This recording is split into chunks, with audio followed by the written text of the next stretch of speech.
बैठ जा। नमस्ते दोस्तों, मैं हूं प्रदीप कुमार। आप देख रहे हैं डिजिटल मार्केट। वीडियो शुरू करने से पहले बता दूं, ये वीडियो एक एजुकेशनल पर्पज़ के लिए है। अगर आप स्टॉक मार्केट में कोई भी फाइनेंशियल इन्वेस्टमेंट करते हो तो अपने फाइनेंशियल एडवाइजर से सलाह ज़रूर लें या फिर अपनी सोच समझ के साथ ही स्टॉक मार्केट में इन्वेस्टमेंट करें। अगर आपको स्टॉक मार्केट में कोई भी फाइनेंशियल लॉस होता है तो उसके लिए ये वीडियो रिस्पॉन्सिबल नहीं रहेगी। तो चलो दोस्तों, वीडियो शुरू करते हैं। देखो, आज हम बात करने वाले हैं शोभा लिमिटेड स्टॉक के बारे में। आज इस वीडियो में हम स्टॉक की डीपली फंडामेंटल एनालिसिस करने वाले हैं। साथ में स्टॉक की पूरी पोस्टमार्टम रिपोर्ट निकालने वाले हैं। पोस्टमार्टम करके देखने वाले हैं स्टॉक की पोस्टमार्टम रिपोर्ट क्या बोलती है। साथ में फंडामेंटल के पिटारे से क्या निकल के आता है। आने वाले टाइम में स्टॉक में आपको ग्रोथ देखने को मिलेगी या यहाँ पे एक जबरदस्त लॉस आपको देखने को मिलेगा। ठीक है, आने वाले टाइम में कितने कितने टाइम पे आपको कितना कितना रिटर्न देखने को मिलेगा या फिर स्टॉक में आपको इन्वेस्टमेंट ही नहीं करना चाहिए, सभी पहलुओं पे हम बात करने वाले हैं। साथ में मैं आपको ये भी बताऊंगा कि भाई यहाँ पे अब तक गिरावट हुई है, इस गिरावट के पीछे का रीजंस क्या है। ये सारी चीजें आपको इस फंडामेंटल एनालिसिस में आपको देखने को मिलने वाली है। तो चलो वीडियो शुरू करते हैं। देखो, अगर स्टॉक के करंट शेयर प्राइस की बात करें तो इस टाइम स्टॉक का जो करंट शेयर प्राइस है वो 1861.90 रुपये है। साथ में अगर यहाँ पे गिरावट देखी जाए तो 78.50 रुपये की एक जबरदस्त यहाँ पे 1 तारीख को गिरावट हुई है। साथ में देखा जाए तो 5% के आसपास स्टॉक में जबरदस्त गिरावट हुई है। स्टॉक की अगर लास्ट ईयर की परफॉर्मेंस की बात करें तो ये स्टॉक 625.10 रुपये से चल के 2161.21 रुपये के आसपास गया था, 2161 रुपये के आसपास गया था। देखा जाए तो यहाँ पे जो इन्वेस्टर्स का पैसा है एक साल में लगभग 3 गुना हो गया। देखा जाए तो लॉन्ग टर्म में यहाँ पे आपको एक अच्छा खासा रिटर्न देखने को इन्वेस्टर्स को मिला। साथ में अगर स्टॉक में डिविडेंड की बात करें तो यहाँ पे कंपनी ने 0.16% का डिविडेंड अनाउंस किया है। देखो, डिविडेंड उसी केस में अनाउंस होता है जिस कंपनी के अंदर जो पब्लिक इन्वेस्टर्स होते हैं उनकी जो कमी आती है, ठीक है, उन्हीं स्टॉक्स के अंदर आपको डिविडेंड देखने को मिलता है। लेकिन जिन स्टॉक्स के अंदर पब्लिक इन्वेस्टर्स कूट कूट के भरे होते हैं वहां पे आपको कभी भी डिविडेंड देखने को नहीं मिलता। साथ में पी रेशियो की बात करें तो 418.83 यहाँ पे पी रेशियो है। देखा जाए तो अपनी एवरेज से बिल्कुल पॉजिटिव ट्रेंड के साथ चलने वाला है स्टॉक, लेकिन फिर भी स्टॉक के अंदर एक लगातार यहाँ पे गिरावट हो रही है, जबकि जो इसका ट्रेंड है वो पूरी तरह से पॉजिटिव होना चाहिए। फिर भी स्टॉक में गिरावट है। इसके पीछे के और भी डीपली रीजंस है, वो हम इस यहाँ पे डिस्कस करने वाले हैं फंडामेंटल एनालिसिस के थ्रू। ठीक है, अब बात करने वाले हैं भाई कंपनी का जो फाइनेंशियल कंडीशंस कैसी है, कंपनी की जो ऑपरेशनल एक्टिविटी है और सेल्स जो टीम है वो क्या परफॉर्म कर रही है, वो कंपनी को कितने प्रॉफिट में लेके चल रही है। साथ में कंपनी ने क्या कुछ रिवेन्यू यहाँ पे गेन किया, उसके लिए हम कंपनी का जो फाइनेंशियल क्वार्टरली रिजल्ट है उसके ऊपर एक नज़र डालेंगे, जहाँ पे जून 2024 का जो क्वार्टरली रिजल्ट है उसके ऊपर एक नज़र डालने वाले हैं। अगर यहाँ पे कंपनी के रिवेन्यू की बात करें तो यहाँ पे रिवेन्यू 640 करोड़ के आसपास है।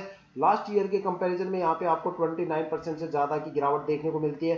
नेट इनकम की बात करें तो 6.06 करोड़ के आसपास है, जो कि लास्ट ईयर के कंपैरिजन में 49% से ज़्यादा की गिरावट के साथ है। साथ में अगर नेट प्रॉफिट मार्जिन की बात करें तो 0.95% है, जो कि लास्ट ईयर के कंपैरिजन में 28% से ज़्यादा की गिरावट के साथ है। देखो, कंपनी के अंदर क्वार्टरली रिजल्ट हर बार सेम नहीं रहते, कभी तो क्वार्टरली रिजल्ट ज़्यादा अच्छे आ जाते हैं, कभी एक अच्छा खासा कंपनी रिवेन्यू गेन कर लेती है, तो किसी महीने डील्स कम होती है, बड़ी बल्क डील्स कम मिलती है या फिर बिजनेस अच्छा परफॉर्म नहीं कर पाता, तो हर महीने की परफॉर्मेंस अलग होती है। बिजनेस होता है, प्रॉफिट लॉस तो चलता रहता है, लेकिन एक चीज़ हमेशा यहाँ पे देखनी चाहिए आपको कि भी कंपनी का जो रिवेन्यू है वो हमेशा पॉजिटिव होना चाहिए। भले ही वो पिछले साल के कंपैरिजन में यहाँ पे कम या ज़्यादा हो जाए, लेकिन कंपनी कुछ ना कुछ रिवेन्यू यहाँ पे होना चाहिए पॉजिटिव के अंदर। देखा जाए तो यहाँ पे कंपनी का जो रिवेन्यू है वो 640 करोड़ के आसपास है, जो कि एक सबसे बड़ी चीज़ यहाँ पे देखने को मिलती है। अब बात करने वाले स्टॉक की थोड़ी सी डीपली फंडामेंटल एनालिसिस के बारे में। अगर जो स्टॉक का करंट शेयर प्राइस है उसके हिसाब से जो स्टॉक की मार्केट कैपिटल है वो काफ़ी ज़्यादा पॉजिटिव है। अगर मान लो यही शेयर प्राइस किसी भी पावर सेक्टर का होता तो यहाँ पे जो मार्केट कैपिटल है वो 25-30 लाख करोड़ के आसपास आपको देखने को मिलती, और यही शेयर प्राइस अगर किसी मेटल या मैन्युफैक्चर का होता तो वहाँ पे आपको ये शेयर प्राइस कम से कम आपको 30-40 हज़ार करोड़ के आसपास देखने को मिलता। और अगर यही स्टॉक प्राइस किसी ज्वेलरी स्टॉक का होता तो यहाँ पे आपको 4-5 हज़ार से लेके 7-8 हज़ार के आसपास मार्केट कैपिटल देखने को मिलती है। लेकिन देखा जाए तो ये जो स्टॉक है रियल्टी स्टॉक, रियल्टी कैटेगरी से बिलोंग करता है, और उसके हिसाब से यहाँ पे जो मार्केट कैपिटल है वो एवरेज से थोड़ी सी ज़्यादा देखने को मिल रही है। इसके पीछे देखो, मार्केट कैपिटल अगर एवरेज से ज़्यादा हो जाती है या कुछ ज़्यादा ही हो जाती है तो वहाँ पे प्रमोटर्स की होल्डिंग बढ़ जाती है, लेकिन प्रमोटर जो वहाँ पे स्टॉक की परफॉर्मेंस है वो गिर जाती है। ठीक है, अगर मार्केट कैपिटल किसी भी स्टॉक की वहाँ पे कम देखने को मिलेगी तो वहाँ पे प्रमोटर्स होल्डिंग बढ़ जाती है, साथ में स्टॉक में लॉन्ग टर्म के लिए जो एक अच्छा खासा रिटर्न आपको देखने को मिलता है, एक पॉजिटिव मोमेंटम आपको देखने को मिलता है। ठीक है, अब बात करने वाले दो ऐसे की पॉइंट के बारे में, दो ऐसे मेजर फैक्ट्स के बारे में जो किसी भी स्टॉक की परफॉर्मेंस जज करने में हमें हेल्प करते हैं। सबसे पहला पॉइंट ROE। ठीक है, ROE का मतलब होता है रिटर्न ऑन इक्विटी। देखो रिटर्न ऑन इक्विटी यहाँ पे अगर शॉर्ट टर्म में देखा जाए तो रिटर्न ऑन इक्विटी 1.95 है, जबकि एक्सपर्ट बोलते हैं कि जो ROE होनी चाहिए वो कम से कम 8 रुपए से लेके 15 रुपए के बीच में होनी चाहिए, तब आपको शॉर्ट टर्म में एक अच्छा खासा रिटर्न देखने को मिलेगा।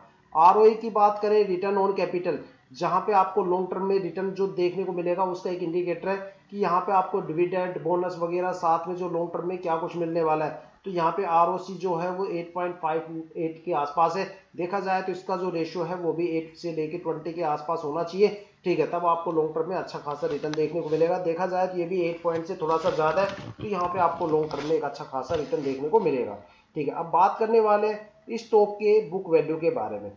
ठीक है, बुक वैल्यू देखी जाए तो स्टॉक की जो लाइफ टाइम एवरेज है, शेयर्स की लाइफ टाइम एवरेज है, उसको बुक वैल्यू बोलते हैं। लाइफ टाइम उसने जो बाय सेल आउट किया है उसकी जो भी एवरेज बन के आती है वो बुक वैल्यू होती है।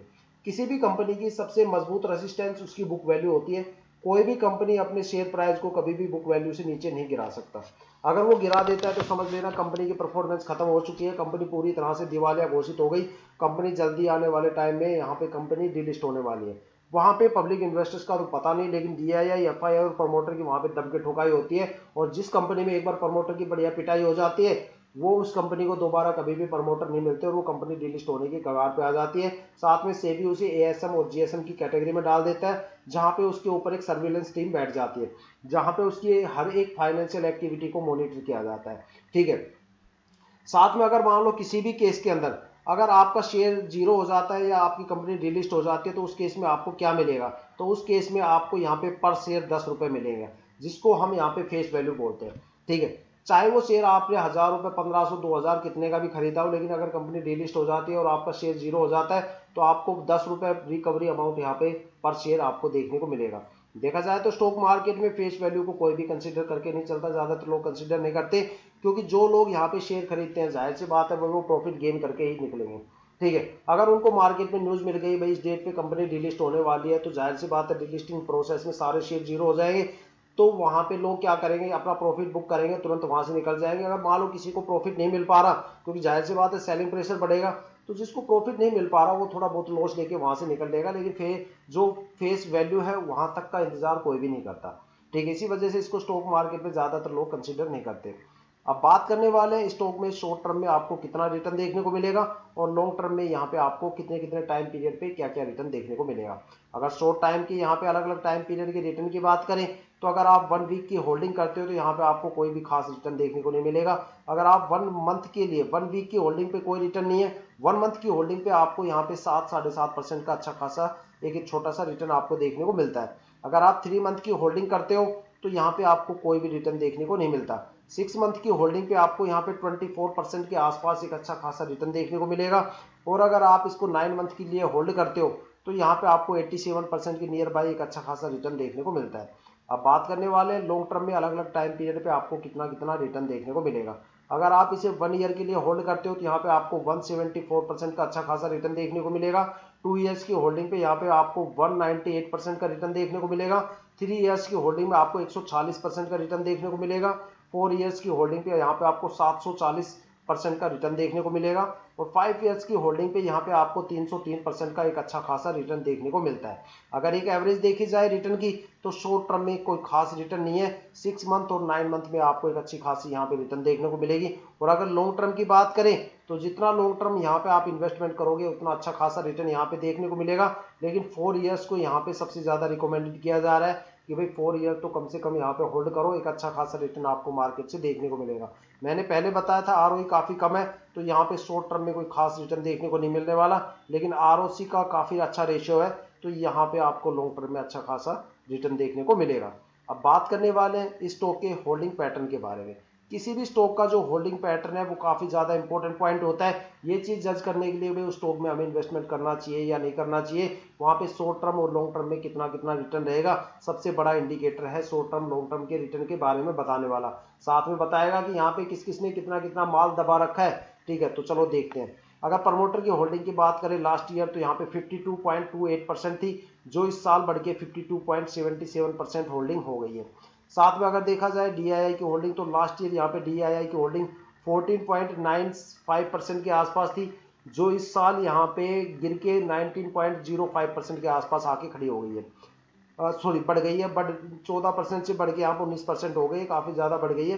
ठीक है, साथ में अगर एफआईआई की होल्डिंग की बात करें तो लास्ट ईयर यहाँ पे जो एफआईआई की होल्डिंग थी वो 11.22% थी, जो इस साल यहाँ पे गिर के 10.93% हो गई है। साथ में अगर पब्लिक इन्वेस्टर्स की होल्डिंग की बात करें तो लास्ट ईयर यहाँ पे 21.55% थी, जो इस साल घट के यहाँ पे 17.24% हो गई है। देखा जाए तो यहाँ पे पब्लिक इन्वेस्टर्स की होल्डिंग में काफ़ी ज़्यादा गिरावट आपको देखने को मिली है, क्योंकि ये public investors mostly short term के लिए इन्वेस्ट करते हैं और शॉर्ट टर्म में कोई खास रिटर्न यहाँ पे इनको देखने को नहीं मिला, इस वजह से होल्डिंग यहाँ पे गिरने के चांसेस हो सकते हैं। गवर्नमेंट की होल्डिंग यहाँ पे कोई भी नहीं है। अगर एक्सपर्ट की राय माने तो यहाँ पे देखो होल्डिंग पैटर्न क्या होना चाहिए किसी भी स्टॉक का। देखो अगर आप किसी भी स्टॉक के अंदर इन्वेस्ट कर रहे हो तो वहाँ पे प्रमोटर, डीआईआई, एफआईआई और गवर्नमेंट, इन चारों की होल्डिंग मिनिमम कम से कम 35% तो किसी भी स्टॉक के अंदर होनी चाहिए।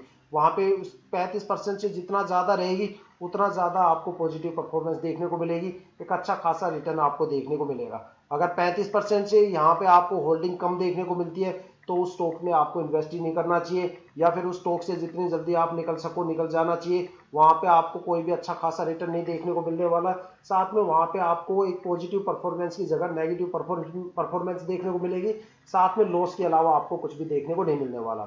लेकिन अगर 35% से 50% के बीच में अगर रेशियो रहता है, 50% के बीच में रेशियो रहता है, तो वहां पे आपको शॉर्ट टर्म में और लॉन्ग टर्म में एक अच्छा खासा रिटर्न देखने को मिलेगा। और अगर इन चारों की होल्डिंग, डीआईआई, एफआईआई, गवर्नमेंट और प्रमोटर, इन चारों की होल्डिंग मिला के अगर किसी स्टॉक में 70% या इससे ज्यादा आपको देखने को मिलती है तो वह शॉर्ट टर्म में आपको कम रिटर्न देखने को मिलेगा, जबकि लॉन्ग टर्म में वहां पे दब दब के आपको भर भर के आपको अच्छा खासा रिटर्न देखने को मिलता है। तो देखो स्टॉक मार्केट में काफी ज्यादा स्टॉक ऐसे होते हैं जहां पे आप 50, 60, 70% से ज्यादा रेशियो आपको देखने को मिलेगा। अगर वहां पे आप इन्वेस्ट करते हो तो शॉर्ट टाइम में, एक कम टाइम में एक अच्छा खासा रिटर्न मार्केट से आप लेके जा सकते हो। अगर यहाँ पे एक होल्डिंग पैटर्न की बात की जाए तो यहाँ पे स्टॉक के अंदर जो होल्डिंग पैटर्न है वो 82% से ज़्यादा देखने को मिल रहा है, तो इस वजह से यहाँ पे आपको लॉन्ग टर्म में अच्छा खासा रिटर्न मिलेगा, शॉर्ट टर्म में कम। क्योंकि जो होल्डिंग सबसे ज़्यादा है वो प्रमोटर, डीआईआई, एफआईआई की है, और ये लोग लॉन्ग टर्म के लिए ही इन्वेस्टमेंट करते हैं। जब तक ये अपनी होल्डिंग नहीं निकालेंगे तब तक आपको शॉर्ट टर्म में कुछ भी नहीं मिलने वाला, और ये होल्डिंग सिर्फ लॉन्ग टर्म में ही निकालने वाले हैं, तो लॉन्ग टर्म में ही आपको यहाँ अच्छा खासा रिटर्न देखने को मिलेगा। ठीक है, तो दोस्तों ये थी अब तक की सबसे बड़ी अपडेट शोभा स्टॉक को लेके। ठीक है, और अगर आपको वीडियो अच्छी लगी हो तो वीडियो को लाइक शेयर जरूर कीजिएगा। अगर आप वीडियो पे नए हो तो चैनल को सब्सक्राइब जरूर कीजिएगा, ताकि जितनी भी डीपली फंडामेंटल एनालिसिस करके हम आपके लिए वीडियो लेके आते हैं, ठीक है, उसकी नोटिफिकेशन आप तक सबसे पहले पहुंचे, ताकि आप स्टॉक मार्केट के हर पहलू से अपने आप को रूबरू रख सके, अपडेट रख सके, अपग्रेड रख सके। इसी के साथ ये वीडियो समाप्त करते हैं। जय हिंद, जय भारत।